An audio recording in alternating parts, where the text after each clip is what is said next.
Hey guys, today I'm really excited to make this video.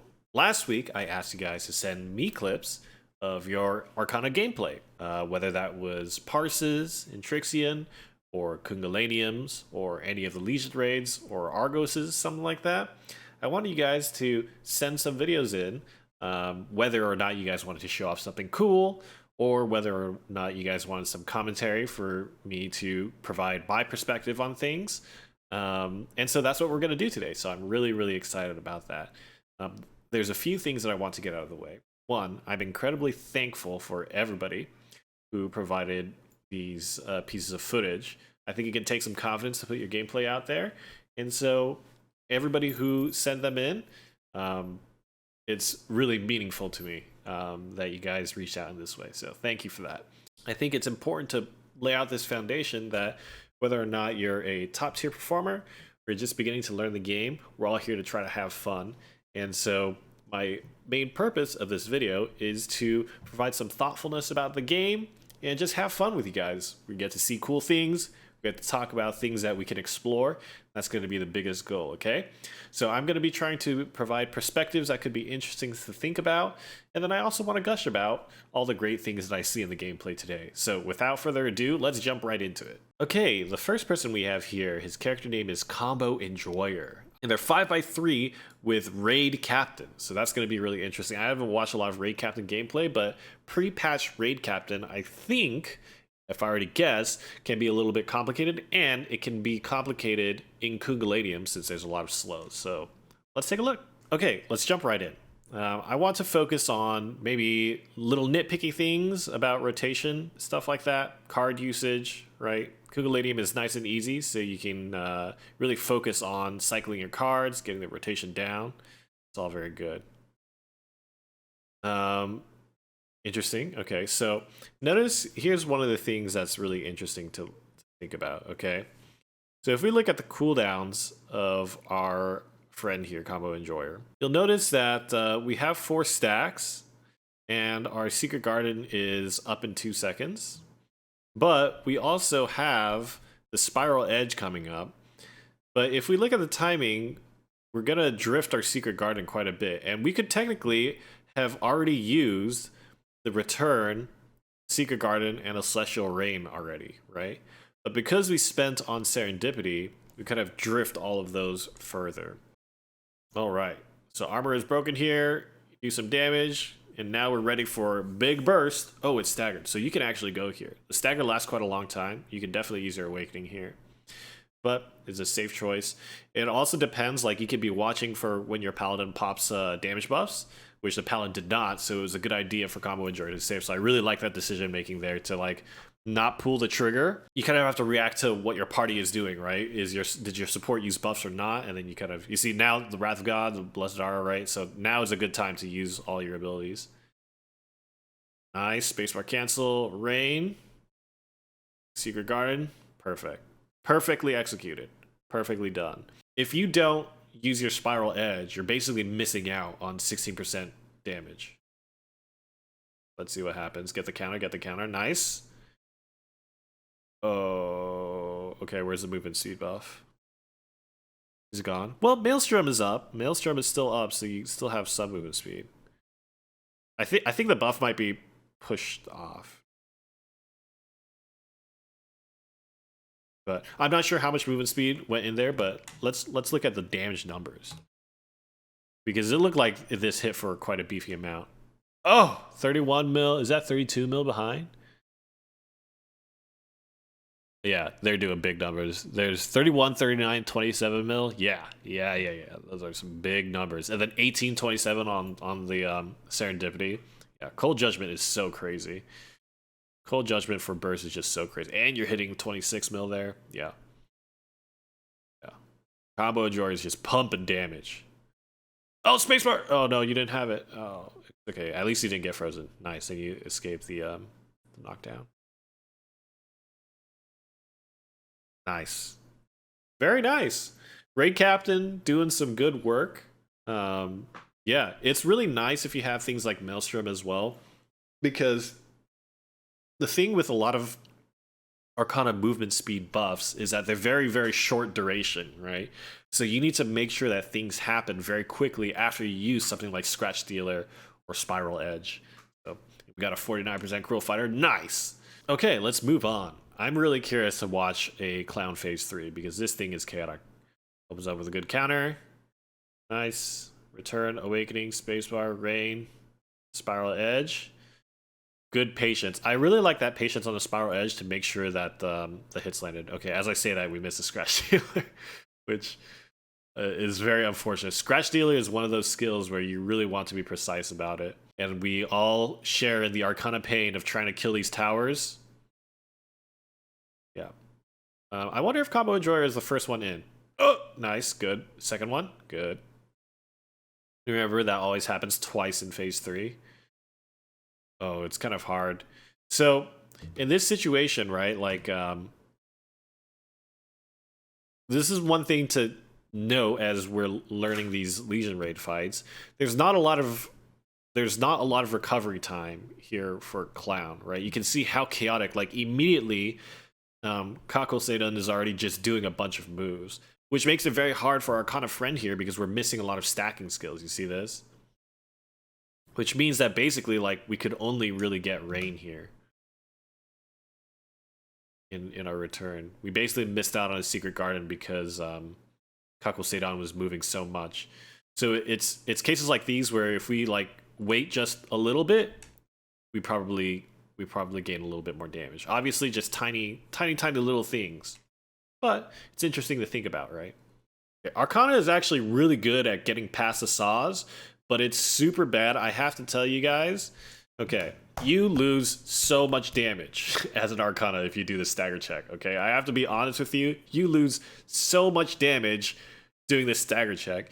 If you have, so when I run Clown, I'm fortunate enough that I have a vital hit point, whichever, vital point hit Bard, who can solo the stagger bar, and I also have an artillerist who can solo the stagger bar. Oftentimes, it's just the better idea if everything happens cleanly. Obviously, don't wipe the raid, right? If you have to do a stagger, then you need to do it to make sure the fight goes on.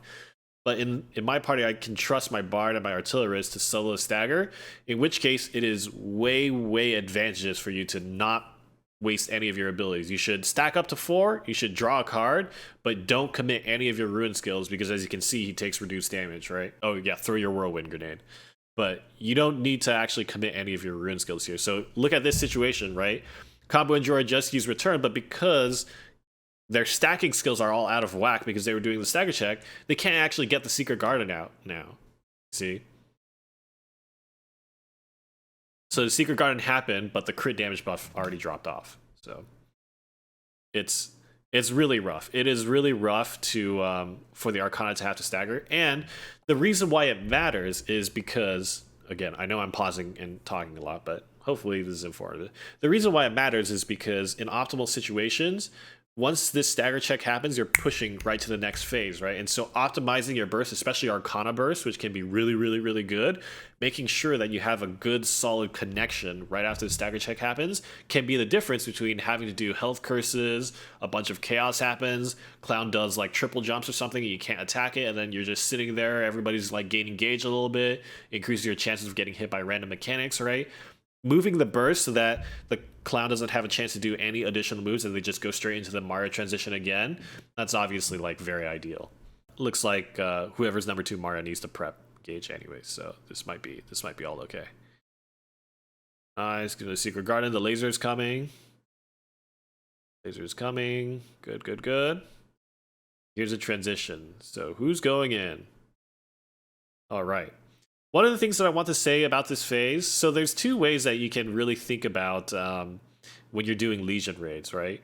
One way is that you're just playing for the clear, right? This is oftentimes what's happening in progression and whatnot. And the other way is like min-maxing everything and trying to optimize your damage and playing risky, right? In that case. In most cases, in Gate 3, like unless you're really going for some kind of a personal record or some kind of like speed, it's okay to just play safe, you know? And I think that that's actually what's going to give you the most consistency in completing Phase 3 in Clown, is just in the Mario transitions, just focus on doing the Mario transition. Don't worry about hitting the boss. Don't worry about doing anything like that. Just focus on doing the transition. Nice. Love the patience here from our friend. That jump to the other side had me clenching a little bit, but very nice. Very, very nice. Oh, so annoying. That right there, guys, is why Quadro Accelerate, I want to kick that skill out of my bar as quickly as possible. This right here, now, I think somebody commented on it in one of the videos that I did. They asked why people don't like Quadro Accelerate. Right here. Right here is why we don't like Quadro Accelerate. Watch what happens to our friend here. Boom. The clown just rolls out of it, and then you're stuck at 3 stacks, and it's so annoying. It's so annoying because you just need one more stack to do full damage, but you can't because the tail end of Quadro Accelerate didn't hit. If you had back flush, the instant you press a button, you just get all your stacks there, right? And then you're fine. The clown can do whatever, but you still have your 4 stacks, right? So Quadro Accelerate can be really moody in that sense. Comboenjoyer is in another situation where you can't get... I think he actually just barely got it, but it's very, very likely that you miss 2 rune skills in return.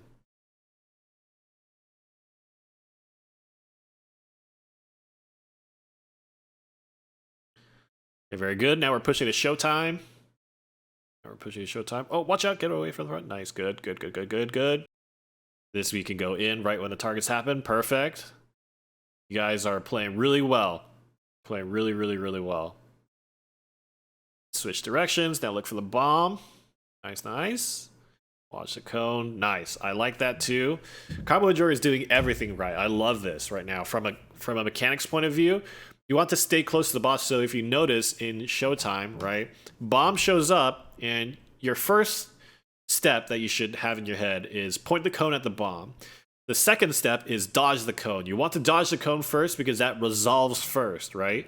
And you notice how Comboenjoyer is staying really close to the boss. This makes it easy for Comboenjoyer to step away from the cone the instant that it happens, right? So we see cone happens here, and then you can immediately walk and stay close because there's no AoE close to the boss happening yet. It doesn't resolve yet, right? So here cone resolves, and now Comboenjoyer is not going to hit by the cone because you're already out of the way. Now you can take your time and get out of the close area of the boss as this telegraph is happening, okay? It gets out of the telegraph. And look, really clean, really easy. Just solves that mechanic. Now, the last thing that I want to say is you should probably, personally, I would have preferred. Doesn't really make a big difference. I would have preferred that. So, let's say clown is here in the center, cone is happening here. I prefer that people go to the 90-degree spot, bait the AoEs, and then you come to the rear spot, right? And the reason is because the target AoEs, you see these targets that are put on the floor, they're kind of in the way of the opposite side where the bomb is going to spawn, right? It just clutters it up a little bit, right? Because now that the ground AoEs are here and the bomb is basically right on top of them, where you want to be standing to bait the cones, you kind of like the AoEs are in the way, right? But it's just a small thing. They resolve, right? And then you stand in front of it. But you see how the party is kind of like struggling, like you're struggling against the position. Whereas if you do it neatly, bait first cone, dodge, be at 90 degrees, bait AoE, and then come 180 degrees, and then bait the second cone. Oh, did they miss? Wait, there's no way they miss, right? This is a VOD that is clear. Okay, they just barely got it. Okay, so point in case, right? It gets really chaotic if you don't bait it correctly. That's just something to think about. Always think first cone, 90 degrees, second cone, right? Don't go straight to the second area because you're going to make it really messy for your team. Very nice and easy. Arcana has a pretty good time here. You can use Spiral Edge to give yourself maximum movement speed. You can use your dodge and Scratch Dealer to gain distance. It's all very good. Scratch Dealer problems, you got to make sure that you hit it square on. And I like this. I really like Comboenjoyer's plan here to just stay away. Just focus on doing the Mario. One of the things that's really important is to like call hooks for your teammates. So I like that Comboenjoyer is kind of on the right side because the hooks will always come from top left or top right. Right, so if you position your teammates at those spots, you can help remind the guy who needs to clown themselves to watch out for the hooks, which is the biggest way that you wipe here, is the clown guy gets hooked. No, you need to cleanse! Wait, who's in? Oh, somebody already went in. Okay. Okay, that's good. Oh, that hesitation is scary, but that's okay. We're good. And I like, okay, one thing that Comboenjoyer did here that was really good is control over Scratch Dealer. They didn't use the safety device and put them back because that would have put them into the saw. Because I really like that. Really good awareness from Comboenjoyer. So good. So good. So the other question that you have to ask yourself, I don't fault Comboenjoyer. Well, I don't fault anybody for doing the stagger check, okay? If you don't know, just do the stagger check, right? Just make sure you do the stagger check. But the gun lancer should have more than enough stagger to do it. So if that gun lancer had made it there first, or if you were confident that your gun lancer would make it there, check with your team. Consider saying, hey, can I save my damage skills? Definitely consider that. Nice, good awakening combo there. Straight into Mario 4. Let's go. Mario 4. Scout the hooks. Scout the hooks for your teammate. Right side hooks. Coming across right now. Nice. It's good. You guys are home free. Now you just kill the towers and play safe. Comboenjoyer is playing this Legion race so well. I really like what I'm seeing here. And gets in away from the AoEs. Perfect. That's so good. Perfect. ESQQEAEA. And don't forget to pull a lever. So many people forget to pull a lever. Bad news bears. For this one, I would definitely, there's nothing. So for this last one, if you're doing Mario 4, I highly recommend that you do the stagger for this one in particular. Because there's no phase that you're pushing Clown to anymore, right? You just need to make sure, like, it's about risk reward, right? There's no phase that you're pushing for anymore. The most important thing is not to wipe the party. There's nothing that you're DPS racing for anymore. Just don't wipe the party. In this case, I would highly recommend that you do stagger, regardless of what the situation is. Just try to stagger the boss. Don't worry about saving your damage in this case. Obviously, unless you're trying to optimize for max damage. Nice counter. Turn. Okay, so this means you have to Saren. And you got the crit. Nice. Paid off. Risk paid off. Oh, health curse. Oh, you got a big beefy shield, though. You got a big beefy shield. Oh, nice. Okay, we pushed it into bingo. It's almost always left corner. In this case, you can flip the skulls as well. So you can do left corner. You can do one up from left corner as well. Oh, scratch dealer. One of the things about scratch dealer is you got to be real precise about it. Otherwise, you're going to be real sad. Yeah, like that again. It's just one of those skills that you want to be using it very frequently, so you can't be too passive about it, but you really want to make sure that you're hitting it. Okay, if this is the case, and you put this here, if bomb number 2 is on the left corner, then you can make a bingo with bomb number 3 being in the middle square on the bottom left side. Otherwise, you can just save the bingo on the right side. You can put it on that black sword. Oh! Wait, how did that happen? Oh, you just didn't pot? That was so much damage randomly. Yeah, I don't really know where that burst came from, but yeah, it's just using the pot. Okay, our hero is white, but I think for the sake of the VOD, let's see the rest of the clear. Now, personally, I like to focus the bombs on clearing the skulls on this round. You can just focus on clearing skulls. Oh, no, the gun lancer. Oh, my God. Oh, my gosh, it's so easy to forget the hammers. It's so easy to forget that the hammers are coming. It's okay, still very doable. Very winnable. We got the Sulfus and the Bard left. Very winnable. Oh, you got a spacebar spam. Spacebar spam. Get out of it. Get out of it, Missy Panda. Hit the bingo. Oh, okay, you got a Yanana here.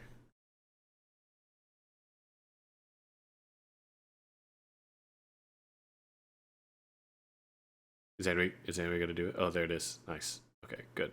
Do DPS. So this is gonna bingo this top line. This is perfect. Looks like it's bingo bomb time. You get DPS. Clear squares. Ooh, hammers. Oh no, Missy Panda. Oh, that's so unfortunate. They got a bomb and they got CC'd. Wow, this is a nail biter. Watch the fire. Nice. Bomb down and DPS, and it should be the clear. Awakening here. I assume their energy overflowed because of the... Just a little bit more. 4 bars. So I wouldn't put it at the up position. Yeah, I would put it at the down position because you want the up position to be available for DPS. It's good. Your team is insane. There it is. Good job. Good job. Good job, Combo. Okay, so we watched some of Comboenjoyer's Arcana gameplay. We saw a Kunga run and a Clown Phase 3 run. And I would say, overall, I really, really like how Comboenjoyer handles mechanics in a fight, keeps a level head, which is really important when you're playing Arcana. You need to know when it's more important to just focus on the fight mechanics rather than obsess over your class-specific mechanical execution type things, right? Especially if you're playing for a clear, which I kind of briefly mentioned that there are usually two ways to approach a fight. One, if you're just playing for consistency in a clear, and then two is if you're actually trying to optimize for damage and do high performance, right? These are two very different things, and oftentimes if you're just looking for a clear, you should be focusing on fight mechanics and doing those. And I think Comboenjoyer is really, really good, really disciplined about doing those things, so I really enjoyed that about the VODs that they sent in. I think the things that I noticed most about like the performance side of things for like optimizing Arcana gameplay is like some minor decisions, and it actually didn't come up that often. I think it was mostly the Kungalanium, but even then they were like pretty close. But mostly like we prioritize Secret Garden over Serendipity most times, and then just trying not to drift those things. And then the biggest thing I think is patience on your Spiral Edge and on your Scratch Dealer, accuracy on your Scratch Dealer. Um, these are challenges that every Arcana player is going to have. We're always going to have problems landing things like Spiral Edge and Scratch Dealer because sometimes the way the moves come out in a fight, you just can't afford to wait that long, and so sometimes you have to kind of like take a gamble and shoot it. But a lot of the times as well, on the flip side of that, we can be a little more patient, right? Take that extra half a second, take that extra second to make sure that you get the stacks that you need from those skills. That being said, oftentimes in the chaos of a fight, you can't be playing perfectly, and I thought Comboenjoyer did really, really, really well. So, thank you again for Comboenjoyer. We still have a ton of these VODs to watch through, so there's going to be more videos coming out, and I'm probably going to release more videos kind of frequently, going through a bunch of the VODs that you guys sent in. If you guys still have VODs that you want to send in but haven't yet, feel free to do so. Maybe if we get enough, we can do this commonly, maybe like once every 2 weeks or something like that. For this week, I want to do them more often, but don't feel like you've missed your chance. If you have any interest in having any kind of perspective or thoughtfulness or just to share your kind of gameplay, send me the VOD. Okay, thanks so much, guys. You all are lovely, and I will see you in the next video.